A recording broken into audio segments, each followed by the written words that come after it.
This is Fissionary, a show exploring how nuclear powers your world. I'm Mary Carpenter. And I'm Jordan Houghton. Let's jump in. Hey, Mary, how are you? Good, how are you?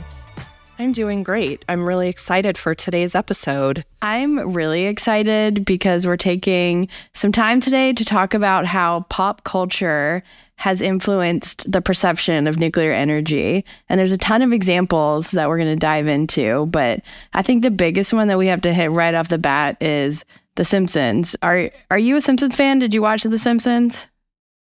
I've watched a little bit of The Simpsons over the years. It's funny, I was never super into it, but despite that, I was well aware of the three-eyed fish and Homer working at the nuclear power plant. So even though I wasn't a devotee of the show, I knew about that because that was such a strong theme through the whole series. Yeah, I was never a Simpsons fan. I never watched it. I did know about the three-eyed fish, though. So, I mean, that just shows how powerful this show is and the perception that it gives off about nuclear when neither one of us really watch the shows, but we know that there's a three-eyed fish involved. So, yeah, I mean, I think it's going to be exciting today to dive in, beyond The Simpsons, all these different shows, The Hulk, Star Trek, shows that show nuclear in different ways. And it seems to have had a big impact on how people perceive nuclear. Yes, and I think it's really interesting. Our guest today, Xeon Lights, is a science communicator, and she's actually based in the UK. So she has a global perspective on how pop culture portrays nuclear. And I think it's interesting to know that it impacts people in different parts of the world in different ways. It's not all negative, as we've seen a lot of here in the United States. So she does have this international perspective, and she also has an interesting perspective because she was deep in the environmental movement. She has strong ties to environmental groups, and she has changed her mind about nuclear as she learned more about the technology. And she herself says that pop culture impacted her, and it was part of the reason she originally was against nuclear energy in the first place. I think it's fascinating how a show like The Simpsons isn't necessarily about nuclear energy. It's just sort of a theme that comes up because of where Homer works and the Mr. Burns character. And it shapes people's view. I mean, there are actually movies and shows that have highlighted nuclear accidents, few and far between as they've been, that intentionally portray it negatively, versus a show like The Simpsons where you're just kind of getting it in the background and it can shape your view even though that's not the point of the series. Yeah, it almost seems like that's a bit more powerful because you kind of have to be interested in nuclear energy to watch a nuclear specific show, but anybody will watch Simpsons and all of these different audiences. That to me probably seems more powerful and reaches more audiences than a nuclear specific show like Chernobyl or a show on 3 Mile Island. It's fascinating to me that decades ago, nuclear was portrayed more positively in pop culture.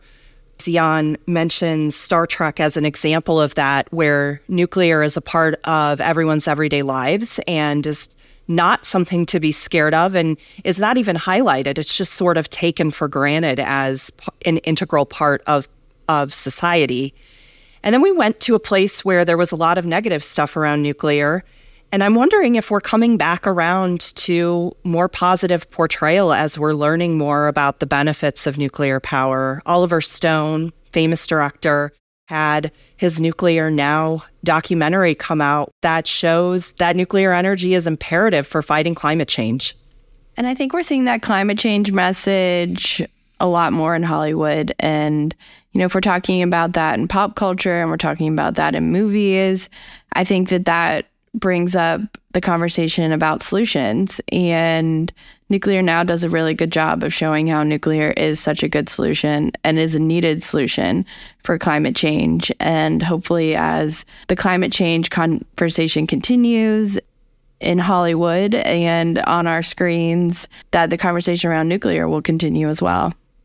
It is something to note that climate disasters have become a focus of pop culture in and of itself. I mean, we had the day after tomorrow, which actually came out quite a while ago now, but that was, I think, the first one to sort of bring that to the forefront. That was a blockbuster movie. And then within the last couple of years, Don't Look Up came out with Leonardo DiCaprio. That was a metaphor for climate change.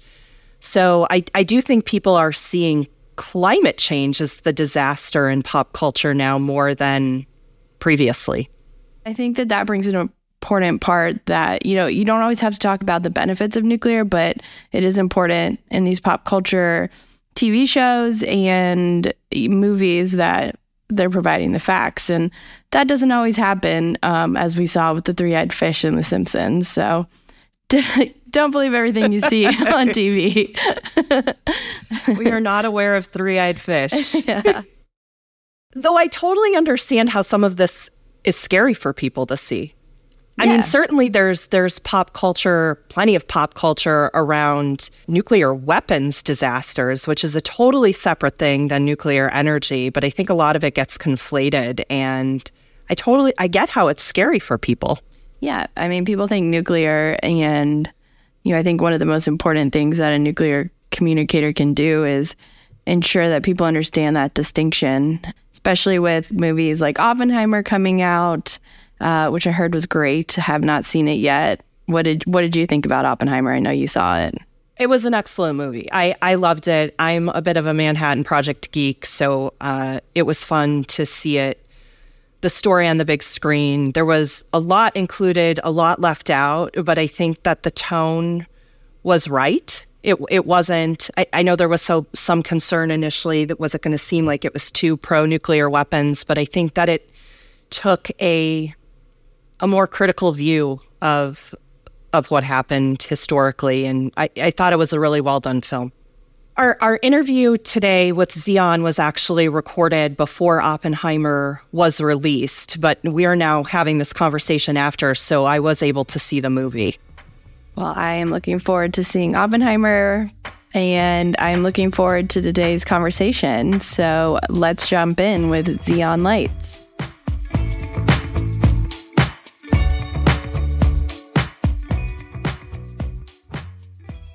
Our guest today is Xian Lights, a science communicator who is known for her environmental advocacy work. She is the founder of the evidence-based climate activism group Emergency Reactor and author of The Ultimate Guide to Green Parenting. We are so happy and excited to have you on the podcast today. I would love if you start off by giving us a little bit of your background in your own words. So I work as a science communicator now, but my kind of historical background is in environmental advocacy. So I've been involved in many different environmental groups or climate activist groups over the years, beginning since university, although before university I was still very active doing my own individual-based environmental actions. And now I work mostly, still speaking about climate change in my work, but mostly advocating for solutions, which is a big change from going from someone that was focusing on the problems and what was wrong and telling people to reduce their carbon footprints. Now I talk more about how we can meet our energy needs and that there's not necessarily anything wrong with envisioning a high energy future. And this work takes me around the world, speaking at different events. And I also do quite a lot of my own reporting. So I'm a writer as well. With your background in environmentalism, have you always been supportive of nuclear? No, I have not always been supportive of nuclear. I was heavily against nuclear for probably most of my life, actually. And I campaigned against it, and I wrote articles about how it's bad. And yep, I attended protests, anti-nuclear protests. It wasn't the main thing that I was against. I was more focused on fossil fuels, but nuclear was definitely in there. It was not an overnight change. It shifted over time.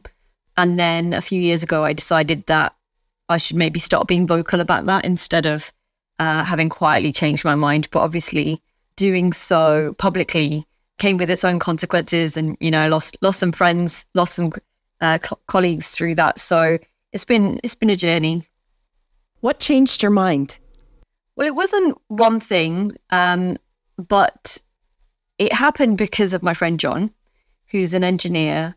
He would see that I was attending protests and things like that, and he would just gently prod me and ask questions. He kind of made me think about it. Like he's very pro-nuclear, and he understands all the reasons why we should support it. So he didn't go in heavy. He just sort of gently started prodding me, and I would say, well, what about Chernobyl? And he'd send me a link and say, well, read up on it. Maybe you've been misinformed. It took at least a year, over about a year. I started thinking, okay, well, there's definitely some things I was wrong about, but I was still generally kind of saying, well, I'm still against it. I'm against nuclear energy. And then the IPCC, the Intergovernmental Panel on Climate Change report, came out in 2018. And it very clearly says in the mitigation section that we need nuclear to decarbonize. And, then it was like a penny drop that the scientific consensus is saying this. Yeah, I changed my mind, but I found that quite a few of the people around me weren't receptive to it at all. They were not, in the way that I had been receptive, kind of at least willing to think about things. They were not. And so I had to step away from quite a few of the groups that I was a member of, because it became clear to me that I couldn't hold this belief. Have you seen any of those groups in the time that you've left them alter their opinions on nuclear? Are you seeing any progression there? Definitely. It's come a long way from where it was, when I was at university. And even just in the last few years, I think there've been a lot of shifts. I think some groups are doing that classic thing of hunkering down even more. So, Greenpeace is doing that. Friends of the Earth is doing that. A lot of people that I knew in Extinction Rebellion reached out to me after I, publicly wrote that I was pro-nuclear. And they kind of privately said, well, we agreed. A lot of them were young people. So I think there's something to that. Some of the old groups, C&D, Greenpeace, I'm not sure they'll ever back down. I'm not sure they'll ever change their minds. Although the Finnish Greenpeace group, I believe, has said that it will stop protesting nuclear energy. It hasn't said that it supports it, but that it would stop protesting, which is a substantial change. So maybe there is hope there, but definitely it's become more acceptable to be an environmentalist and to be for nuclear. Whereas I'd say 10 years ago, you'd be thrown out of the room for saying that you were, which is kind of what I experienced. So as we talked about a little earlier, you're the founder of Emergency Reactor. I love your website, by the way. Love the colors, which is a group of ordinary citizens from different backgrounds, including environmentalists, scientists, parents, artists, and teachers who care about the future of our planet and are concerned about climate change. So you've brought all of these different groups of people together to help educate others about solutions to climate change, with a focus on clean energy. Does the work that you're doing in Emergency Reactor include nuclear?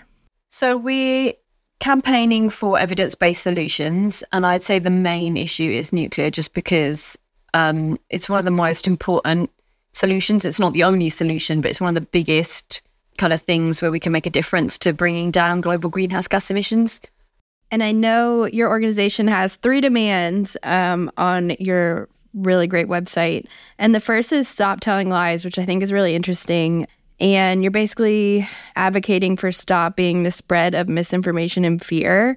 What are some of the more common examples of misinformation you've seen about nuclear energy? Oh, I mean, we'll all have heard the same things. It's not safe. It's too expensive. People aren't responsible enough to have this technology, to manage this technology. Yeah, it takes too long to build. They're all the same lies. Radiation isn't safe in any amount. All of these are obviously untrue, but they're things that I believed when I was in these environmental groups. But what I would say about, the people in those groups is that they themselves have been misinformed by people who are also misinformed. And it's almost become, I say to people, it's not anything to do with science. These myths have become like legends, really powerful storytelling that's passed down from person to person, and even people that you don't know. When I've been at events in parks, handing out bananas, talking to people about nuclear energy, people who know nothing at all and do not have any opinion about nuclear energy will still come up with these same things. Well, radiation kills lots of people? Doesn't it take a long time to build?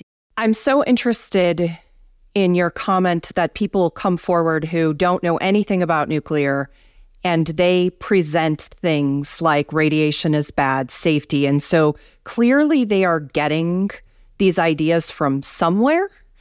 And I'm wondering, because of your experience as a nuclear communicator, a science communicator, how do you think pop culture has played into, or do you think it has played into, the way people view nuclear energy? Oh, absolutely. And this is interesting because, when it's not that I believed what I saw in cartoons, but I saw the same myths presented so many times in so many different places. I mean, this is how, stereotypes of anything can become harmful. If you always see the same stereotype, if the criminal is always from a certain group, you start to associate that group. When you're a child, especially, you start to associate that group with crime or whatever. So, there was a lot of that when I was growing up. One thing that we loved watching at home was The Simpsons. Who was the most evil person in The Simpsons? It was the person who owned the nuclear power plant. Who was the stupidest character that can be trusted to do anything? Homer Simpson. He's a nuclear worker. He's lazy. There's always waste, and it's green and neon green and acidic, and there's always waste being thrown around. It's literally in the intro of the show. And I think this is interesting because I think it shows the divide between ordinary people like me who did not come from a background with high science literacy, working class background, working class parents who worked in factories, who came over from rural India. So they came over from poverty and migrated here. And I saw these myths perpetually. So it's not just that I watched The Simpsons. I knew Simpsons was a comedy, but then I'd watch a documentary and it would have, something scary about Chernobyl. It wouldn't really explain why it happened or how it could be mitigated in future or anything like that. And then I'd see, some scary apocalyptic film. We know there are many of them, going right back to China syndrome, the reactor that gets so hot and melts through the earth's core. Obviously, it's impossible, but these are very enrapturing stories, especially when you're a child and you have a wild imagination and you just see the same messaging again and again. And I was at a conference recently where I said this in one of my talks, and there was a professor in the audience who actually disagreed with me, and he said, people aren't stupid, they don't just believe what they see on The Simpsons. And I said, actually, I disagree, and it's not about stupidity. We mustn't make that mistake and make out that it's about stupidity either. Pop culture, influences everything, influences many of the decisions that we make in daily life, how we live, what we eat, who we hang out with, what our political beliefs are. And we know that when we talk about politics, we know there've been nefarious things happening where, people have been able to advertise or use algorithms on Facebook to reach people and use statistics to influence people in certain groups. We know all that has really happened. I think that's happened with nuclear, but I don't think it was a conspiracy. I don't think anybody did it deliberately, but it was very powerful because it was the same messaging again and again from multiple different platforms. And then you also had the good guys, which is the environmental groups, the supposed good guys. You had them pushing the messaging as well. And all of this is very powerful when you take it together. And I think, again, now you're getting a little bit more pushback and you're getting some really good documentaries, putting nuclear in I wouldn't even say positive light, just a decent light, just a fair light. And that's helping for the first time, I think, to help people to form their opinions in a better way. Because as I say, when I've been giving out bananas to people, most people just have a very low knowledge base. And, that's fine. Why would they be experts in this field? It doesn't necessarily impact them. So you mentioned The Simpsons. There's several other examples, X-Men, Godzilla, other examples of nuclear causing harm in pop culture. And you also mentioned you don't think it's a deliberate attack on nuclear. So why do you think that nuclear is kind of singled out in a sense in some of these TV shows and movies? Also, Spider-Man was quite scary when he gets bitten by the radioactive spider, even though, it gives him superpowers. It's not seen as a good thing that when it happened. And again, I don't think that anybody nefariously sat down and said, how do we scare people? I think what they did was say, this is really captivating as a story. There are lots of stereotypes in there, which makes it a story that's easy to build on. And we're just going to use it. We get this a lot with climate apocalypse films. There's a lot of those about, again, there's kind of a foundation there. Now, at least in that case, yes, climate change is happening. So, they can make the films. But if you look at things like Day After Tomorrow, some of them are so over the top, aren't they? And that has an impact on people's perceptions of what climate change is. And I think it's the same with nuclear energy, that all the perceptions were coming from this constant storytelling and also confusing energy with weapons. And I really don't think that was deliberate either. I think actually a lot of people just genuinely don't understand the difference, and both are equally scary. And that's where I came from. That's how I became anti-nuclear. That I can't, count the number of films and things I saw growing up where the story begins with a nuclear disaster, but they don't say what kind of disaster it is. But it doesn't matter to the reader whether it was a power plant meltdown or an atomic bomb. But actually, these are very, very vastly different things. And yeah, atomic bomb, we should all be afraid of that. That's a good setting for an apocalyptic film. I think The Road opens with that Cormac McCarthy's book and film, which is very apocalyptic, depressing piece of fiction. But it's not expressed as that. It's just the resulting radiation. And that radiophobia has always been something that humans are susceptible to. We all have these fears, I found, and if you go back in our history, you can see it in people being afraid of radios, which is where it came from. People were afraid of the wireless radio, thinking it was going to, harm their health and the health of their children. I used to be radiophobic because it was an irrational fear. And so, yeah, what I think's happened is the storytellers have picked up on this really powerful story that plays into really deep fear that people have of kind of new technologies and apocalypse and not being able to protect your body from something that's out of your control. And that's played out for so long. And there's been so little to counter it because, logic and facts and maths are not going to counter that. What you need is better stories, essentially. And also to put it in context of like, well, okay, what are the stories we should actually be afraid of? For me, that's fossil fuels. And often when I say this to people, you can see that storytelling is also very powerful. Where do you think the fear of nuclear is rooted? Where does it come from? Because I'm interested in this idea that perhaps pop culture is playing off of something that's already existing within people to convey a story. So where does it come from? Well, it's existing people, but I wouldn't say it's universal. I think it's, when I say pop culture, that's cultural, right? The Simpsons, that's cultural. They don't watch it in all parts of the world. And if you look at the UAE, the United Emirates, they've just built, 4 reactors in under 10 years. No opposition. All right, yeah, you could say the society's different and whatever, but, the people I spoke to about it over there and the journalists as well, they report it very fairly, but they don't have this legacy of environmental activists propelling the narrative forward. So what they did was they saw that it was a scary story and then they made it into real life. They really think that even now, that the wastewater from Fukushima is going to cause three-eyed fish.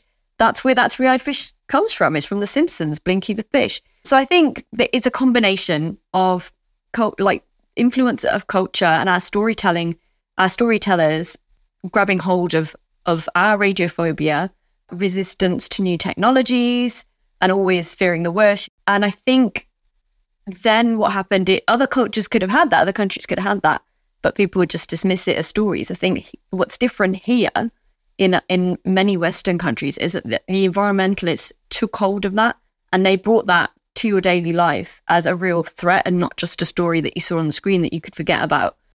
This is so interesting coming from you, given your background in environmentalism. And so can you speak firsthand?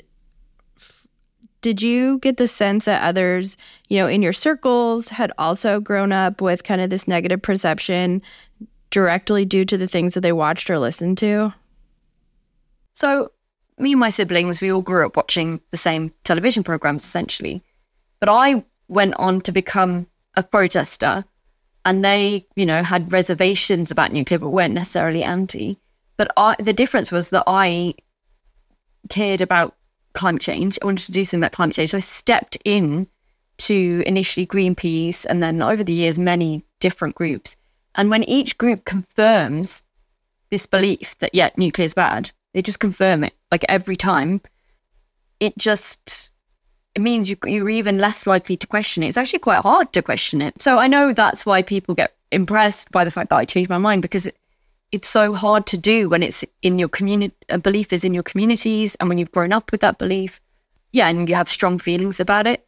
But I think telling better stories helping to tell better stories can overcome those fears that people have, because they're actually true stories as well. For example, the stories of what will happen to our planet and the life on it if we don't take action on climate change is a much more powerful story than anything about nuclear. I think that's one of the reasons that a lot of younger groups, younger individuals, even in the climate movement, are not so reticent about nuclear energy, because for them, the big fear, the thing they're growing up with and the thing they're seeing in all the films and the books is that climate change is the big scary thing. I'm chuckling over here at the thought that we're going to create even greater disdain for Mr. Burns. If we pin all this back on him, it all comes back to Mr. Burns and his three-eyed fish. Yeah, and I think also, it's so easy to have overcome things like that. If I had ever been to a power plant, I wouldn't, those things that I saw on TV would have been much more separate to my reality. The problem was I just didn't. And it wasn't just The Simpsons, but, that kind of portrayal and what things look like and what the waste is like are used across media. Even if only in small mentions of other cartoons I'd be watching, there'd be something small in the background that would just repeat the stereotype. And yeah, I think exposure can really help to unpick some of that. But if you don't have it, and a lot of people don't, unless you live near a nuclear plant and they offer tours, to local people, and sometimes they'll have school children come in, they're very fortunate, I think, and they're much more likely to go into those vocations because it's not a scary thing to them. But for the rest of us, we're very far removed from what it actually is.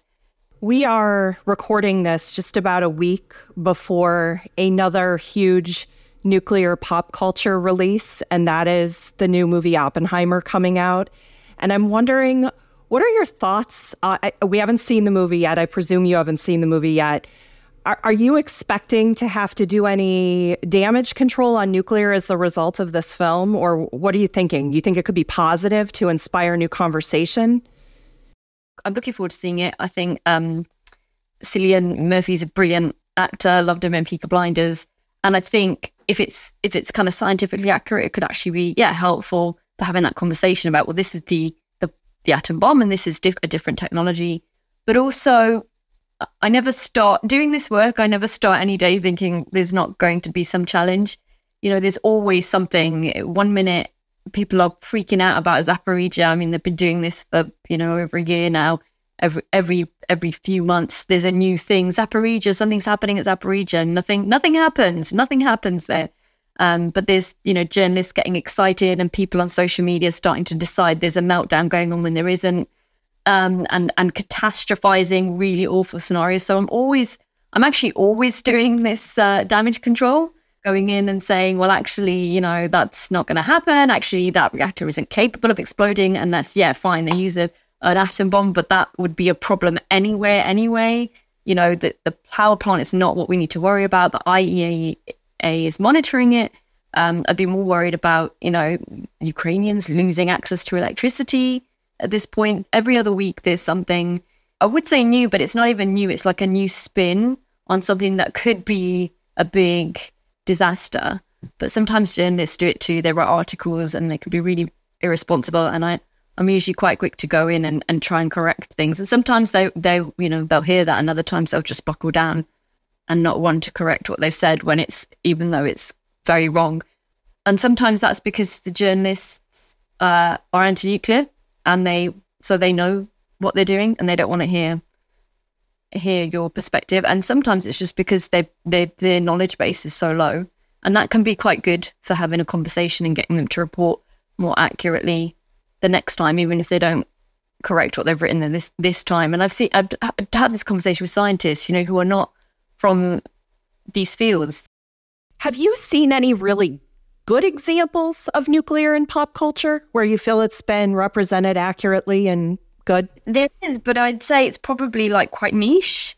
So Star Trek, the fusion reactors, nuclear is very normal in that. Normalized, not a huge part of the story, but it's just something that's there that is used as a good source of energy. I love that because, yes, it is just commonplace. It's not singled out. It's just part of part of life. They recognize that, in the future that would probably what would fuel a lot of space travel because it's so energy dense, blah, blah, blah. There's always something happening with, we've been hit by something. Do we need to dump the reactor course in the world that they've created? But that's a utopian world, and we don't have a lot of examples of utopia. So there aren't a lot of examples I can give you because they just don't exist. I can give you far more Black Mirror scenarios, negative scenarios of any kind of technology, right? Whether it's drones or artificial intelligence or anything.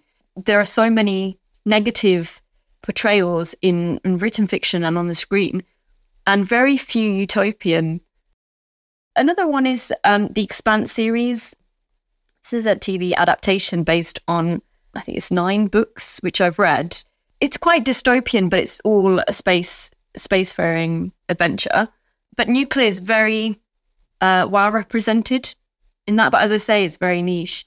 I like the way it's just just part of the way they function and use things. But also just mining is quite normal because they're looking at, well, how would people settle on other planets in the future? They would have to mine asteroids, and there's this whole kind of, again, it's quite dystopian, but there's this whole narrative going on of well, nuclear is just part of the mix, and that's how it should be. It doesn't need to have its own standalone, here's a show about nuclear. It just needs to be normalized, and that it's easier for them to scare you about something than to excite you and to think about good applications.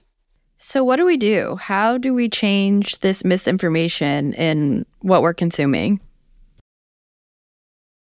So I think it's about telling better stories. I had an altercation with a scientist about this recently on Twitter because she disagreed with me, which I thought was interesting because, she's a scientist in her field. That's great. I'm a science communicator in my field. I have a master's in science communication. And I think there's a problem there of people not listening to social science. And I think that's an issue within the scientific community, that it's not taken seriously enough.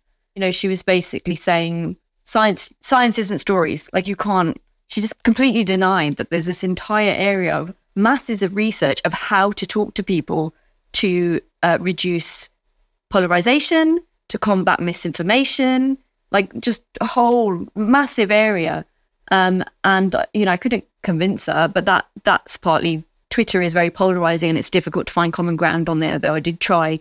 And then I've been in other situations where I've, been commissioned to write an article and I've gone to interview a scientist and they've told me, oh, lay people don't need to know this, So there's also that kind of gatekeeping that still goes on within science. So I do think some of these issues, scientists are very quick to blame everybody else, blame the lay people, as they call them, for not understanding. But actually, I think, if things like this happen, you have a society that's turned against a technology that can save lives. That's a problem for everybody, and that responsibility falls a little bit on the shoulders of the people that do have that knowledge. How are they communicating that? Are they bothering to communicate that, or are they just saying it doesn't matter? I understand a lot of scientists are really, focused in their fields. And they're not all necessarily good communicators. A lot of them don't want to be communicators, and that's fine. But then we have to have institutions bringing in the communicators to do that work. And the nuclear industry hasn't done this, right? I think, now they're starting to take on board more. I think especially advanced technology, you're getting a lot of good communications, good marketing, because they're bringing those people in. But historically, we haven't had that. You think like big tobacco, they had that. They're very convincing and very powerful. Really, we needed that for nuclear, and it wouldn't be lying and it wouldn't be harming people, so it would be fine. Fossil fuels have done it too, natural gas, clean coal, very, very clever messaging, very clever marketing for many years. So I think, it's not rocket science. So here, where I live, in Devon in the UK, we had protests against 5G masts going up because people, and again, it was radiophobia. People were so afraid that they were going to get high amounts of radiation. And this actually did come down to a letter that was signed by a bunch of scientists saying they didn't, because, I went and spoke to some of these groups and I asked them, what are your fears? And they would say, look at this letter. It's online. You can have a look. A bunch of scientists signed a letter saying they're not sure that 5G is safe for human health. It's complete nonsense. But again, for someone who doesn't, isn't trained in science, they see that. That's a reason for them to make a fictional fear. And it's exactly the same as what I'm saying about, in the Middle East, in the UAE and in other countries, India, China, they're building a lot of nuclear reactors. And what have we done? We've had Germany shut them down. We've had Belgium phase them out. We've had Italy ban nuclear. We've had the opposite because of all the misinformation. And I think, there's a lot going on there, but essentially people need to really start recognizing the value of the storytelling. And if you can't tell good stories about the science, and maybe you just don't understand it well enough, because you should be able to explain it to people, no matter what it is. Ultimately, putting a human face on it creates a good story already. And look, this has been done across time. Carl Sagan, Bill Nye, Neil deGrasse Tyson. There are many, many amazing science communicators out there who have done it in their fields. There just aren't very many of them. So this kind of reminds me of something I read on your website, actually, that Emergency Reactor's second demand is don't be climate confused. Can you tell us a little bit about what that is? Yeah, so it goes back to the consensus of the IPCC report. So this is a report that has 99% consensus. Anybody trained in any science knows that's a really high number. Scientists are really good at picking out and debating nuances. This is good. This is part of the scientific method. But to reach 99% consensus is a really high consensus. So I read that report when it came out in 2018, the 1.5 warming report, and it just very clearly says in there that we need nuclear to decarbonize. And there are different scenarios. In some there's less, and in some there's more. But there are no scenarios without a combination of nuclear renewables and carbon capture storage. What I find is a lot of people don't know this, like they don't realize it. It's not being communicated anywhere. So it's actually quite powerful to communicate it because they don't hear it otherwise. Journalists aren't saying it. In fact, I wrote an article for a paper, which I won't name, a little while ago. And the editor, when he sent back the edits, underlined the bit where I said scientific consensus. And he said, you need to show evidence of this. And I said, I have. I've linked it to the IPCC. And he didn't believe me. He wanted me to take it out. And then he went and looked at the report. He went to the mitigation section by Working Group 3 that I had linked to, that I pointed him to, and he changed his mind. He said, oh, right, yeah, you're right. I didn't know. And that was an editor of a big newspaper. Let me give you another example. So some people have said to me, oh, no, the reason, and this is coming from scientists, right? This is people that know about nuclear, they're pro-nuclear, and they can be very snobby about people that don't have high science literacy, which is stupid because honestly, it's most people. So let's just let them be. That's how they are. That's okay. We have to find ways of communicating with them and not just thinking that throwing facts and numbers at them will change their minds. Doesn't work. It's called the deficit model in science communication. But let me give you an example. So a lot of the time, what they'll say to me is, oh, wow, they fear nuclear because it's inherently scary. Look how powerful it is, and they'll give all these different reasons. And I'll say, no, you could say that about space. You could say that about any kind of space travel. Do you know what's happening when a rocket goes off?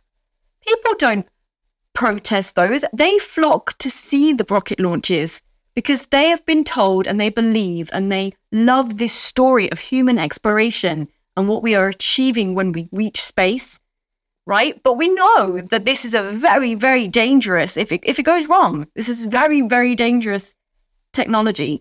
And it has gone wrong. Challenger went wrong, right? Children were watching that. It was like the most watched thing on television at the time. Children were watching it at school and it blew up midair and all those people died live on television. But did we stop going to space? No. This is horrendous. This is horrific. In fact, NASA was brilliant at coming out and doing the communication as soon as it happened, and putting it into perspective. There was a famous speech that was given afterwards where they basically, said, yeah, sometimes this will happen, but this is part of the process. And I want to say something to the school children of America who were watching the live coverage of the shuttle's takeoff. I know it's hard to understand, but sometimes painful things like this happen. It's all part of the process of exploration and discovery. It's all part of taking a chance and expanding man's horizons. The future doesn't belong to the faint-hearted. It belongs to the brave. The Challenger crew was pulling us into the future, and we'll continue to follow them. And it had a kind of that very powerful message. It went down on one of the greatest speeches in history, actually. My point is, many things could be perceived as extremely dangerous and risky, and you could write many novels about them. You could write, make lots of films about Challenger, and you could make lots of films about problems in space tech, and you make lots of films about flying, right? You could scare people about all of these things. But it hasn't been done in the way that it's been done with nuclear, where it's then been capitalized by activist groups. That's the difference. It's not necessarily an inherent fear, which is why there are plenty of cultures that aren't experiencing what we are in the West, as kind of, legacy opposition to nuclear. But we can overwrite it, and we need to be clever about the way we overwrite it, and still honest, but also put it into context, because, a lot of people support space exploration, and actually they do that in the same way that they'll take medication from their doctor without even reading what's in the packaging. That is about the story that is coming from the relationship between them and the trust they have for their doctor. And I think NASA had that trust around Challenger after what happened, and they dealt with that really well, and politicians came out and spoke, and that was done really well. And that's never historically been done after nuclear incidents. In fact, I think there's too much sort of, we won't talk about it, and that's never gone well, because who talks about it? The groups that are capitalizing on people's fear, who are making it into a much bigger catastrophe than it is. That's a great point. This has been an amazing conversation. We always love to ask our guests at the end to describe the future of nuclear in one word. Abundant. I love that. I went for something optimistic. I love it. Yes, that's great. That's such a great answer. And thank you so much for joining us today. It's been so interesting to hear all this coming from you, from your perspective, given your background, what you've seen, what you've done. So thank you so much. Thank you for having me. What a great conversation. That was such an interesting look at the ways pop culture influences us, especially when it comes to some of the misconceptions of nuclear technologies. It really was. I feel like we could have talked to Xian for hours. We'll have to have her back at some point for another conversation. I'm pretty sure most of us have consumed some sort of media that had a nuclear theme to it. And it's just really fascinating how that perhaps impacts us in ways we didn't even realize. Thanks again to Xian Lights for joining us today. You can find her on social media. And if you want to learn more about the work Emergency Reactor is doing, visit emergencyreactor.org. And don't forget to follow us and leave feedback wherever you get your podcasts. Thanks for listening, and don't worry about the three-eyed fish.